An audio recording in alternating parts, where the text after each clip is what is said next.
أيها الذين آمنوا استعينوا بالصبر والصلاة إن الله مع الصابرين صدق الله العظيم۔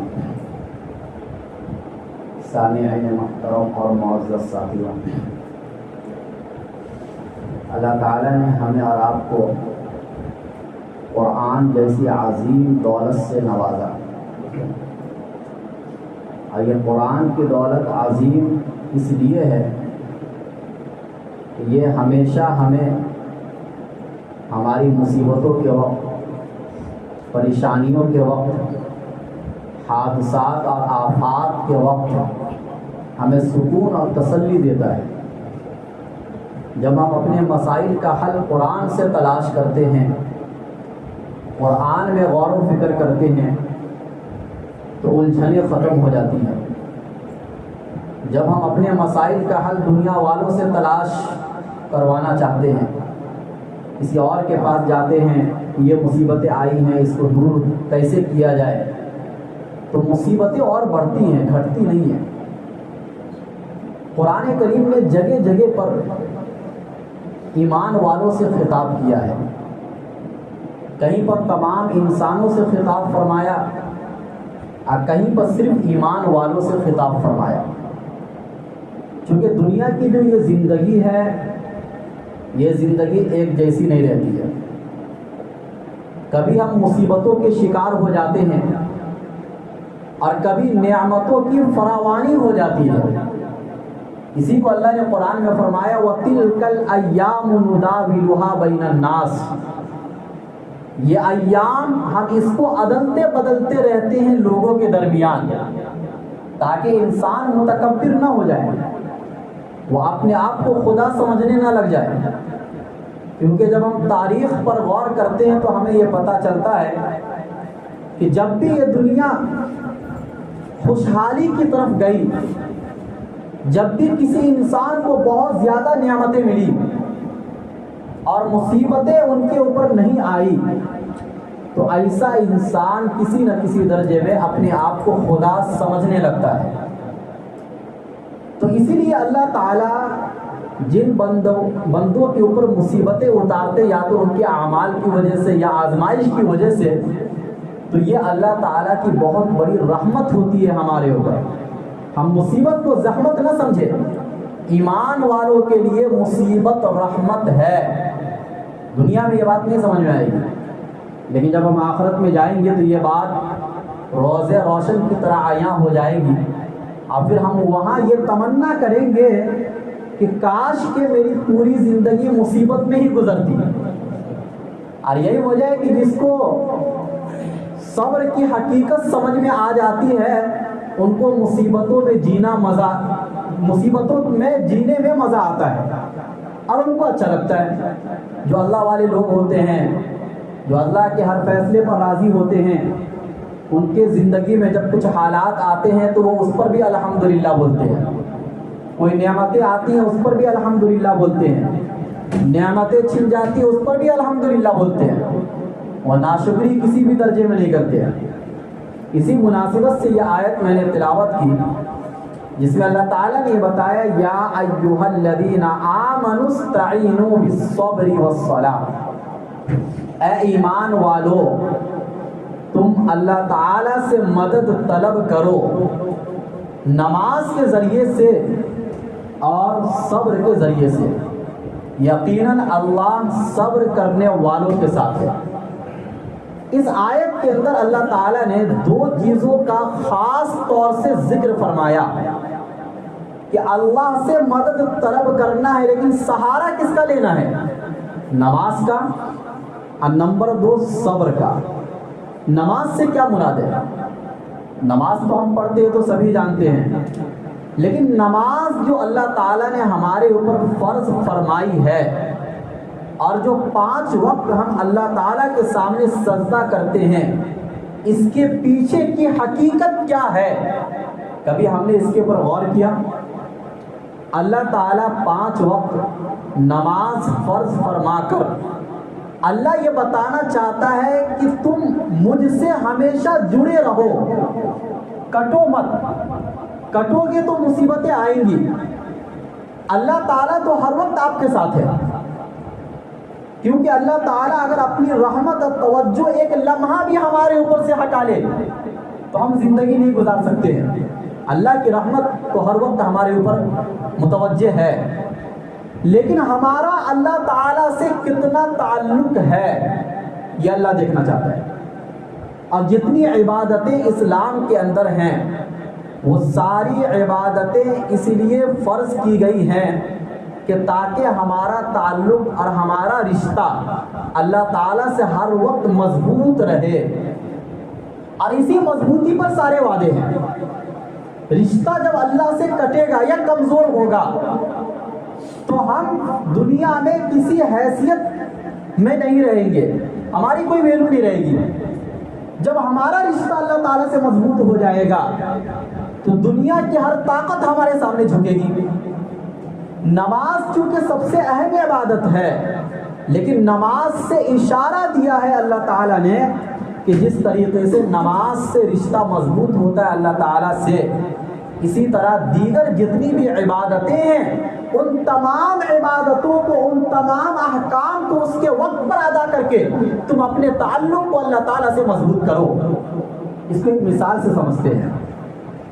ہم دن بھر 5 وقت کی نمازیں پڑھتے ہیں. اب 5 وقت ہمیں اذان کے ذریعے سے بلایا جاتا ہے. اگرچہ 5 وقت کی نماز پڑھنا کوئی مشکل کام نہیں ہے، لیکن ایک کاروباری آدمی کے لیے، محنت اور مشقت کا کام کرنے والے لوگوں کے لیے، کھیتوں میں کام کرنے والے لوگوں کے لیے ایک مشکل چیز ہے. لیکن اللہ کا یہ اعلان ہے کہ چاہے کسی کے لیے آسان ہو یا کسی کے لیے مشکل ہو، اپنے وقت پر اس کو ادا کرنا ہے. یہ فرض کبھی بھی تم سے ساقط نہیں کیا جائے گا. جب تک انسان کے جسم میں سانس ہے نماز فرض ہے. ایک بندہ کہے گا ٹھیک ہے 5 وقت کی نماز پڑھ لیں گے، کوئی مشکل نہیں ہے. پھر آیا معاملہ رمضان کا. اللہ نے کہا کہ 5 وقت کی نماز بھی آپ پڑھیں اور اس کے ساتھ ساتھ دن بھر بھوکے بھی رہنا ہے. بندہ یہ سوال کرے گا کیا نماز کافی نہیں ہے اللہ تعالیٰ سے رشتہ مضبوط کرنے کے لیے؟ یہ بھی تو کافی تھا. نماز بھی پڑھ رہے ہیں، کھیتی کا بھی کام کر رہے ہیں، کاروبار بھی کر رہے ہیں، اور اللہ نے ایک پابندی اور لگا دی کہ کھانا پینا سب چھوڑ دو میری خوشی کے لیے. بندہ کہتا ہے ٹھیک ہے یہ بھی آپ اپنے لیے آسان ہے، کر لیں گے، تھوڑا 1 مہینے کی تو بات ہے. اللہ تعالیٰ نے یہ کہا کہ جب آخری عشرہ آئے تو اس میں نے ایک رات ایسی بنائی کہ جو رات ہزاروں مہینے سے بہتر، اس ایک رات میں جاگ کر عبادت کرو. اب دیکھیے رمضان کے روزے بھی فرض کر دیے گئے، نماز بھی فرض ہے رمضان میں، ایسا نہیں کہ ساقط ہو جاتی ہے نمازیں. آخری عشرے میں اور محنت. پھر چلو رمضان ختم ہو گیا، معاملہ رفع دفع ہو گیا، اللہ تعالیٰ سے اپنا تعلق مضبوط ہو گیا. اللہ نے کہا کہ اگر تمہارے پاس مال ہے زکوٰۃ بھی دو. تب سمجھا جائے گا کہ تمہارا رشتہ مجھ سے کتنا مضبوط ہے. بندہ یہ کہے گا بھائی یہ کیا مسئلہ ہے، ہم نے وقت بھی دیا اللہ تعالیٰ کو، کھانے پینے کی قربانی دی ہم نے، اب اللہ یہ کہہ رہے کہ پیسہ بھی دو، جو تم نے کمایا تمہارا نہیں، اس میں سے کچھ حصہ میرے نام پر غریبوں کے لیے نکالو. بندے نے کہا ٹھیک ہے، 100 میں سے 2.5 روپیہ نکالنا کوئی مشکل نہیں ہے، 40واں حصہ نکال دیں گے. اللہ نے اور مال و دولت دی. اللہ نے کہا کہ جب اتنا مال و دولت آ جائے کہ تم بیت اللہ کا حج کر سکتے ہو تو وہاں تک آنا تمہارے لیے فرض ہے. اب 3-4 لاکھ روپے خرچ ہو گئے اس میں. بندہ یہ کہے گا بھائی یہ تو ہم نے جمع کیے تھے گھروں کے لیے، شادی بیاہ کے لیے، لیکن اسلام یہ کہتا ہے کہ اگر وہ مہینہ آیا اور وہ مہینہ آ کر گزر گیا اور آپ کے بینک میں اتنا پیسہ موجود ہے تو آپ پر حج فرض. اب چاہے اس سال کرو یا اگلے سال کرو یا کبھی بھی کرو، حج فرض ہو گیا. اگرچہ وہ پیسہ آپ کسی اور کام کے لیے رکھے تھے لیکن آپ نے اس کام میں لگایا نہیں، اس کو لگا دیتے تو پھر فرض نہیں ہوتا، لیکن آپ نے لگایا نہیں، وہ مہینہ آیا، اللہ نے کہا کہ تمہارے لیے حج کو فرض قرار دے دیا گیا ہے. یہاں تک ہم آ گئے. اب پھر ہم کمانے کے لیے نکلتے ہیں. اللہ یہ کہتا ہے کہ سودی کاروبار کو میں نے حرام کر دیا. بندہ یہ کہے گا کہ اس میں نفع زیادہ ہے. ہم کسی کو قرض دیں گے 100 روپیہ لیں گے 200 روپیہ, اس میں تو ہمارا نفع تھا. اللہ نے کہا کہ تم کو نفع سمجھ میں آئے یا نہ آئے, میں نے حرام کرا دے دی, پابندی میں نے لگا دی. بندہ کہے گا ٹھیک ہے ہم یہ بھی مان لیتے ہیں.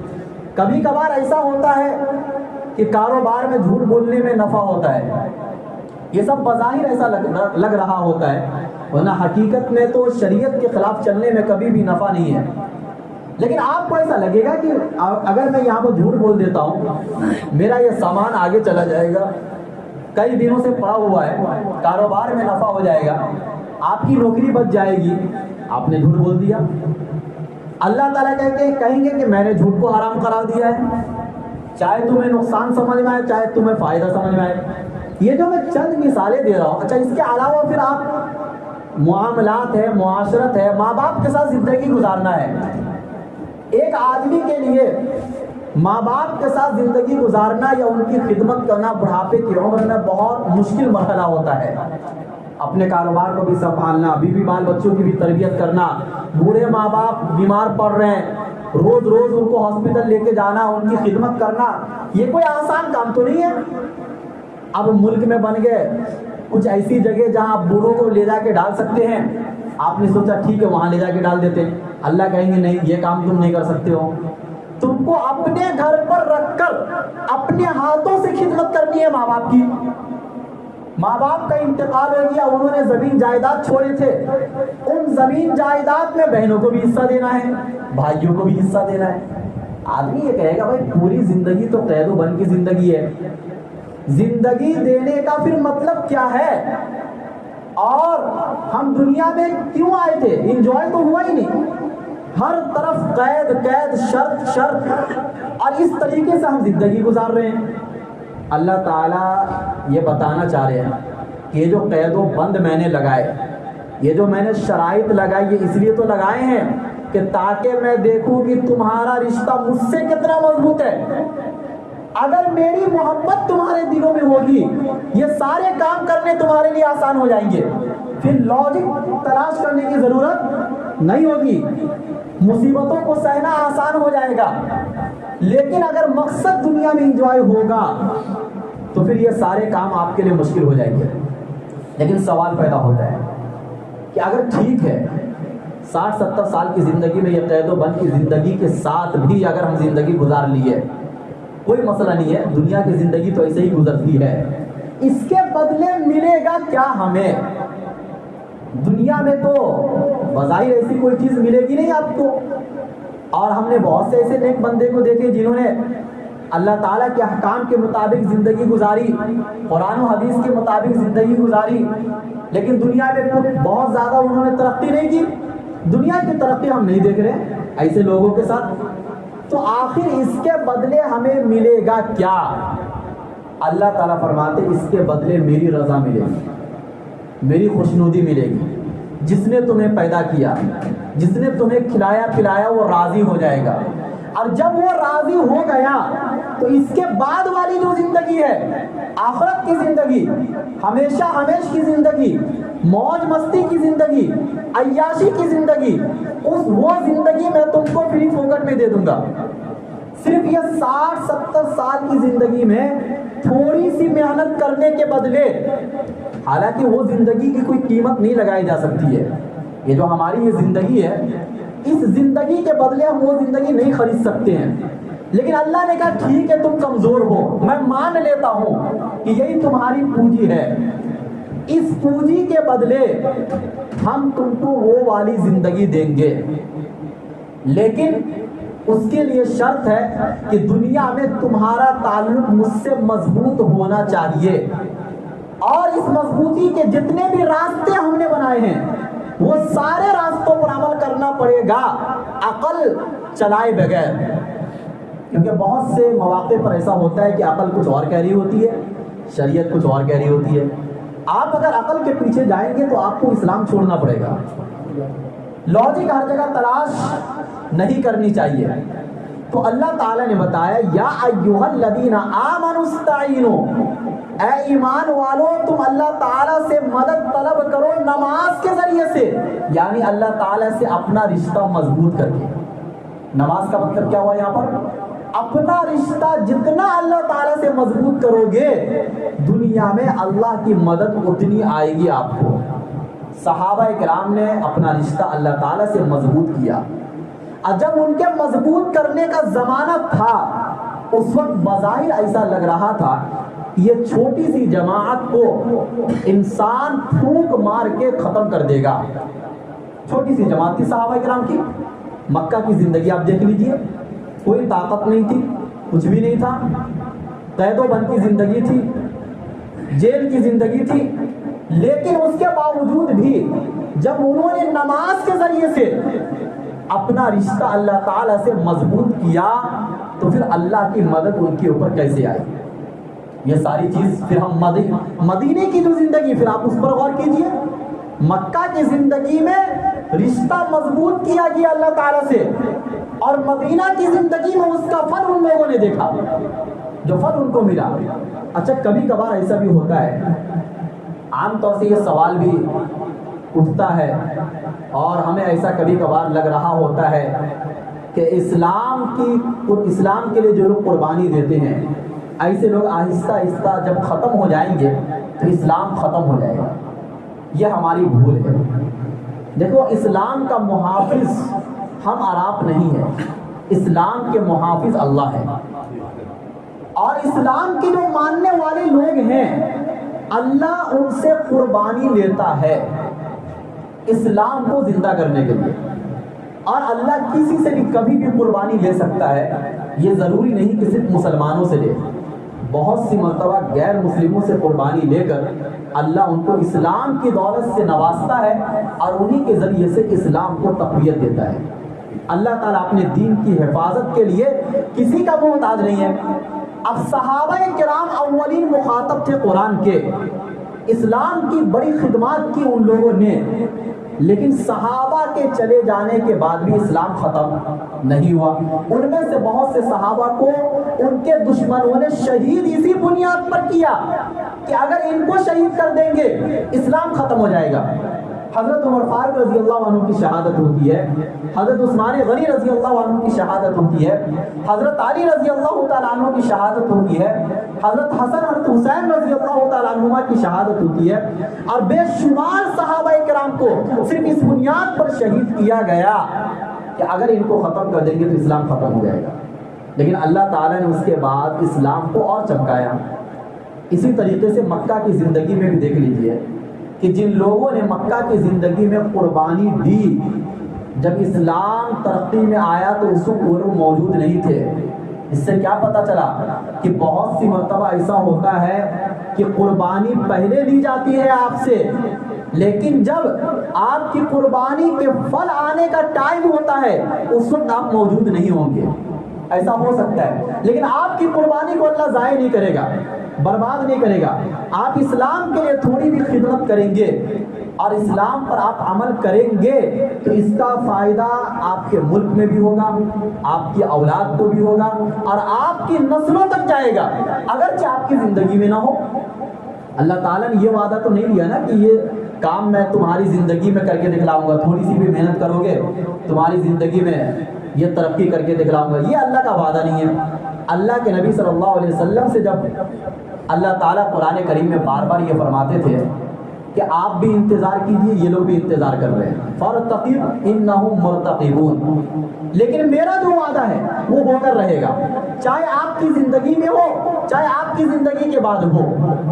چنانچہ بہت سے ایسے وعدے جو اللہ تعالیٰ نے اپنے نبی سے لیے تھے کہ اسلام کے پھیلنے کے وعدے اور دنیا کی بڑی بڑی طاقتوں کا مسلمانوں کے قدموں میں آ جانا، یہ سارے وعدے صحابہ کی زندگی میں پورے ہوئے، نبی صلی اللہ علیہ وسلم کی زندگی میں پورے نہیں ہوئے۔ لیکن اللہ نے کیا کہا کہ آپ کے ذمے صرف پہنچا دینا ہے، آپ نے پہنچا دیا، اور اس پیغام اس میسج کو پوری دنیا میں پہنچانا یہ میرا کام ہے۔ اور اللہ تعالیٰ نے کس کس طریقے سے اپنے دین کی حفاظت فرمائی، اور پھر کیسے کیسے لوگوں کو پیدا کیا جنہوں نے اس دین کی حفاظت کے خاطر اپنے بال بچے، اپنے وقت اور اپنی پوری زندگی کی قربانی دی۔ محدثین، فقہا اور مفسرین ان لوگوں کی زندگی کے حالات کو پڑھیے۔ تو کہنے کا مطلب یہ کہ جب انسان کا رشتہ اللہ تعالیٰ سے مضبوط ہو جاتا ہے تو ہر کام کرنا اس کے لیے آسان ہو جاتا ہے۔ اور اسی لیے آگے اللہ تعالیٰ نے فرمایا کہ یا ایھا الذین آمنوا استعینوا بالصبر والصلاۃ، کہ نماز کے ذریعے سے اور صبر کے ذریعے سے بھی، کیونکہ ظاہر سی بات ہے نماز پڑھنا یا اللہ تعالیٰ سے اپنا رشتہ مضبوط کرنا یہ کوئی آسان کام نہیں ہے، یہ بہت کٹھن کام ہے، اور قدم قدم پر آپ کو مصیبتیں نظر آئیں گی، قدم قدم پر آپ کو ایسا لگے گا کہ دنیا مجھ سے چھنتی جا رہی ہے، آپ کو ایسا لگے گا کہ میرے آزو بازو میں بیٹھنے والے سارے لوگ کامیاب ہو گئے، میں ناکام ہوتا جا رہا ہوں، یہ لگے گا آپ کو۔ لیکن اللہ نے یہ وعدہ سنایا، ان اللہ مع الصابرین، یقیناً اللہ صبر کرنے والوں کے ساتھ ہے، اللہ کی معیت آپ کے ساتھ ہے۔ اور اس کی اللہ تعالیٰ نے آگے ایک مثال دی۔ مثال کیا دی کہ دیکھیے صبر کا سب سے اعلیٰ درجہ کیا ہے کہ آپ اپنے جان کی قربانی اللہ کے راستے میں دے دیں۔ آپ گئے اسلام کی حفاظت کے لیے لڑنے کے لیے گئے، اور لڑتے لڑتے آپ شہید ہو گئے۔ اللہ تعالیٰ نے فرمایا کہ دنیا والوں کی نظر میں یہ ناکام ہے۔ دنیا والوں کی نظر میں بھائی آپ کو تو یہی لگے گا نا کہ یہ بندہ لڑنے کے لیے گیا، اس کی جوان بیوی ہے، اس کے 2-3 بچے ہیں، پیچھے کفالت کرنے والا، پرورش کرنے والا کوئی بھی نہیں، یہ بندہ اللہ کے راستے میں گیا، اسے کچھ ملا بھی نہیں اور ختم ہو گیا۔ ہمیں اور آپ کو یہ لگے گا کہ یہ بندہ ناکام ہو گیا، لیکن اللہ یہ کہہ رہے کہ یہ بندہ کامیاب ہو گیا۔ فرمایا وَلَا تَقُولُوا لِمَنْ يُقْتَلُ فِي سَبِيلِ اللَّهِ أَمْوَاتٌ، کہ آپ ان لوگوں کو کہ جو اللہ کے راستے میں شہید کر دیے گئے مردہ مت کہو۔ کیا مت کہو؟ حالانکہ دنیا میں جتنے بھی لوگ مرتے ہیں ہم سب کو مردہ کہتے ہیں، مردہ ہی کہتے ہیں نا، جبھی تو ہم ان کو قبر میں لے جا کے ڈالتے ہیں، لیکن شہید کو اللہ یہ کہہ رہا ہے کہ مردہ مت کہو۔ انسان یہ سوال کرے گا کہ بھائی جب اس کی جان نکل گئی، وہ ختم ہو گیا، ہم اس کو قبر میں لے کے چلے گئے، اس کو کفن دفن سب معاملہ ہوا جیسے اور لوگ کا ہوتا ہے، پھر بھی ہم اس کو مردہ نہیں کہیں گے۔ اللہ کہہ رہے ہیں بل احیا، بلکہ وہ زندہ ہے، ولکن لا تشعرون، لیکن اس کی زندگی کا تمہیں احساس نہیں ہوگا۔ اللہ کہہ رہا کامیاب ہو گیا یہ بندہ۔ یہ صبر کا سب سے اعلیٰ درجہ تھا کہ آپ اللہ کے دین کی حفاظت کرتے کرتے آپ نے اپنے جان کی قربانی دے دی، آپ کی جان چلی گئی، اللہ کی نظر میں آپ کامیاب ہو گئے۔ وہاں مسئلہ آپ کے پیچھے آل و اولاد اور میاں بیوی اور بھی جو ماں باپ ہیں، تو دیکھو رزق کی ذمہ داری ہر ایک کی اللہ تعالیٰ نے خود لی ہے، کوئی انسان کسی کی رزق کا ذمہ دار نہیں ہے۔ اللہ تعالیٰ بہت سی مرتبہ کسی انسان کے چلے جانے کے بعد ان کی آل و اولاد کا ایسا ذریعہ اور ایسا وسیلہ بناتا ہے کہ ان کے باپ کے رہتے ہوئے بھی اتنا مضبوط وسیلہ نہیں ہوتا۔ یہ ہوتا ہے بہت سی مرتبہ، اگر ہم خود اپنے معاشرے کو خراب کر چکے تو یہ ہماری غلطی ہے، ورنہ جو اصل اسلامک معاشرہ ہے ان معاشروں میں یتیموں کی، غریبوں کی بہت عزت ہے۔ آج بھی آپ عربوں میں چلے جائیے، وہاں اگر کوئی بچہ یتیم ہو جاتا ہے تو ان کو لوگ اتنی مدد کرتے ہیں کہ وہ پیسوں کی وجہ سے برباد ہو جاتا ہے پھر وہ، اور ہر آدمی یہ سوچتا ہے کہ اس کی کفالت میں کروں تو میں کروں، اس پر لڑائیاں ہوتی ہیں۔ تو اسلامک معاشرہ تو ایسا نہیں تھا جو آج ہم نے بنا کے رکھا ہے کہ اگر کوئی شہید ہو جائے یا کسی کے باپ کا انتقال ہو جائے یا کسی کے ماں کا انتقال ہو جائے تو ایسے موقع پر ان کا کیا حال ہوگا مرنے کے بعد۔ اسلام نے سب چیزوں کا بہترین متبادل تیار کر کے دیا ہے، اور وہ سارا کچھ آپ کو قرآن و حدیث میں مل جائے گا۔ قرآن کسی کو لاوارث نہیں چھوڑا، اسلام نے کسی کو لاوارث نہیں چھوڑا ہے۔ اگر کسی کا انتقال ہو جائے تو مطلقہ سے شادی کرنے کی ترغیب اسلام نے دی ہے، اور اس کی کفالت، ان کے بچوں کی کفالت کی پوری ذمہ داری اسلام نے لی ہے۔ اللہ کے نبی صلی اللہ علیہ وسلم حضرت ام سلمہ رضی اللہ تعالی عنہا سے نکاح ان کے 4 بچوں کے ساتھ کر کے امت کو یہ ترغیب دی کہ کچھ نکاح اس طریقے سے بھی ہوتے ہیں۔ تو نبی کی تعلیم تو کچھ اور تھی، ہمارا معاشرہ کچھ اور ہو گیا۔ کہنے کا مطلب یہ ہے کہ وہ بندہ اللہ کی نظر میں کامیاب ہوا کہ جو اسلام کی خاطر اپنی جان کی قربانی دی۔ اب پھر آگے اللہ تعالیٰ نے بتایا کہ دیکھو قربانی انہوں نے دی، آپ نے نہیں دی، تو ایسا نہیں کہ آپ بچ گئے۔ یعنی بہت سی مرتبہ دیکھو ہر آدمی تو میدان میں نہیں جائے گا نا، اور جو جائیں گے وہ سارے لوگ شہید بھی نہیں ہوں گے۔ تو کوئی یہ نہ سمجھے کہ فلاں بندہ گیا اس کا نقصان ہو گیا، وہ ناکام ہو گیا اور ہم بچ گئے۔ آگے اللہ تعالیٰ نے اس کا جواب دیا وَلَنَبْلُوَنَّكُمْ بِشَيْءٍ مِّنَ الْخَوْفِ وَالْجُوعِ وَنَقْصٍ مِّنَ الْأَمْوَالِ، ہم تو ہر انسان کو آزمائیں گے اور ضرور بھی ضرور آزمائیں گے، کچھ خوف دے کر، کچھ مالوں میں کمی کر کے، کچھ جان میں کمی کر کے، کچھ پھلوں میں کمی کر کے، کچھ بھوک دے کر، ان تمام طریقوں سے ہم آزمائیں گے، بچے گا کوئی بھی نہیں۔ دنیا میں جب ہم آئے ہیں تو یہ دنیا دارالامتحان ہے، آزمائش کی جگہ ہے۔ آج جو قربانی دینے والے خوشی خوشی وہ تو قربانی دے کے چلے گئے، لیکن جنہوں نے قربانی نہیں دی اور جن کو ایسا لگ رہا ہے کہ ہم آرام کی زندگی گزار رہے ہیں، ہمیں کوئی ٹینشن نہیں ہے اور ہم بچ گئے، وہ بچنے والے نہیں ہیں۔ اگر آپ دنیا میں بچ گئے تو مرنے کے بعد کہاں جاؤ گے؟ اللہ تعالیٰ نے قرآن کریم میں بار بار ان ظالمین سے یہ فرمایا کہ اگر تم بچ بھی گئے دنیا میں تو مرنے کے بعد تو میرے پاس ہی آنا ہے۔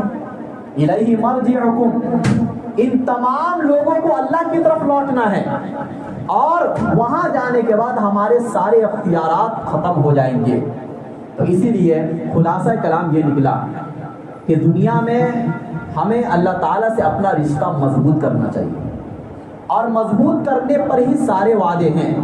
لیکن یہ بات بھی یاد رکھیے کہ جب اللہ سے اپنا رشتہ مضبوط کرنے جائیں گے تو دنیا میں بظاہر آپ کو ایسا لگے گا کہ آپ مصیبتوں میں پھنستے چلے جا رہے ہیں، بظاہر ایسا لگے گا، لیکن یہ چند دنوں تک ایسا ہوگا، چند مہینوں تک ایسا ہوگا۔ جب اللہ تعالیٰ کی آزمائش میں آپ پورے اتر جائیں گے تو اللہ کے وہ سارے وعدے جو اللہ نے قرآن میں کیے یا اپنے نبی کی زبانی احادیث میں کیے، وہ سارے وعدے آپ اپنی آنکھوں کے سامنے ہوتے ہوئے دیکھیں گے، جیسا کہ صحابہ نے دیکھا، جیسا کہ تابعین، اولیاء کرام، اب بزرگان دین نے دیکھا۔ تو ہم اور آپ اگر اللہ کے ان سارے وعدے جو دنیا کے اندر بھی ہیں، دنیا کے اندر بھی کچھ وعدے ہیں، ہم آپ کو پاکیزہ زندگی دیں گے، ہم آپ کو اچھی زندگی دیں گے، ہم دلوں کا سکون آپ کو دیں گے، دلوں کا اطمینان آپ کو حاصل ہوگا، یہی ساری چیزوں کے لیے تو ہم دنیا میں در در کی ٹھوکریں کھا رہے ہیں، اور یہ ساری چیزیں ہمیں نصیب نہیں ہو رہی ہے۔ اللہ کہہ رہا ہے کہ تم مجھ سے رشتہ اپنا مضبوط کر لو، یہ ساری چیزیں فری میں آپ کو ملے گی، ادھر ادھر جانے کی ضرورت نہیں ہے۔ یہ الگ بات ہے کہ جب رشتہ مضبوط کرنے جاؤ گے تو لگے گا کہ آپ مصیبتوں میں پھنستے جا رہے ہیں، لیکن یہ کچھ وقت تک کے لیے ہوگا۔ اس لیے اللہ نے کہا ان اللہ مع الصابرین، جو ان مصیبتوں پر صبر کر لیے اور کچھ دنوں تک انہوں نے اپنی زندگی اس طریقے سے گزار لی، اس کے بعد پھر دیکھنا کہ میں کس طریقے سے ان کی مدد کروں گا۔ اور یہ ہم دیکھ رہے ہیں دنیا میں بہت سے ایسے نیک لوگ، اللہ والے لوگ، بظاہر ان کی زندگی میں کچھ نہیں، بظاہر ان کا کوئی کاروبار نہیں، لیکن اتنی خوشحال زندگی، اللہ ان کو پوری دنیا میں فری پاکٹ میں گھماتا ہے، ایسی ایسی جگہوں پر جاتے ہیں، اور ایسا ایسا رزق اللہ پھر کھلاتا ہے کہ ہم تصور بھی نہیں کر سکتے، ہم سوچ بھی نہیں سکتے ہیں۔ اللہ تعالی ہم سب کو اپنے غیب کے سارے وعدے کو سمجھنے کی توفیق نصیب فرمائے۔ وآخر دعوانا ان الحمد للہ رب العالمین۔